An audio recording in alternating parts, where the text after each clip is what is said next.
ఎన్నికల్లో చంద్రబాబును ఎదుర్కోవడానికి చొక్కా చేతులు మడతబెట్టాల్సిన సమయం వచ్చిందన్న సీఎం జగన్ వ్యాఖ్యలకు చంద్రబాబు లోకేష్ కౌంటర్ ఇచ్చారు.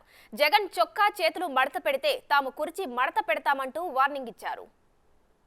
చంద్రబాబు కూటమిని ఎదుర్కొనేందుకు మన సేవా సైన్యం వచ్చే 2 నెలలు ఓ యుద్ధానికి సిద్ధం కావాలి అని అడుగుతా ఉన్నాను. ఈరోజు పేదవాడి భవిష్యత్ కోసం నిలబడడానికి మీరు సిద్ధమేనా అని అడుగుతా ఉన్నాను.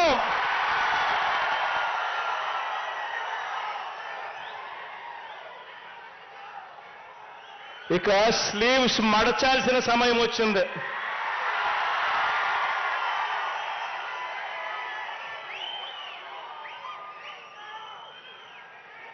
నువ్వు మీ వైసీపీ కార్యకర్తలు చొక్కాలు మడత పెడితే మా టీడీపీ కార్యకర్తలు జన సైనికులు ప్రజలు కుర్చీలు మడత పెడతారు.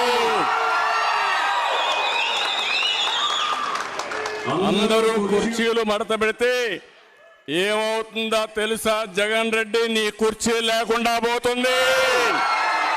ఎన్నికలంటే ద్వంద్వ యుద్ధం. చొక్కాలు చేతులు కుర్చీలు మడత పెట్టడం కొట్టుకోవడానికి కాదు. ఆ విషయం గుర్తుపెట్టుకొని ప్రవర్తిస్తే మేము కూడా గౌరవంగా ఉంటాం. చొక్కా చేతులు మడత పెట్టుకుంటే ఇక్కడ ఊరుకునే దానికి పసుపు సైన్యం గాని జన సైనికులు లేరు. మా జోలికి రావద్దు. పొరపాటున వస్తే నీ సీటు మడచబెట్టి నీకు సీటు లేకుండా చేసే బాధ్యత మేము తీసుకుంటాం. ఎలా చేస్తామో చూపించాలా ఇంకొకసారి. ఇదిగో బా జగన్,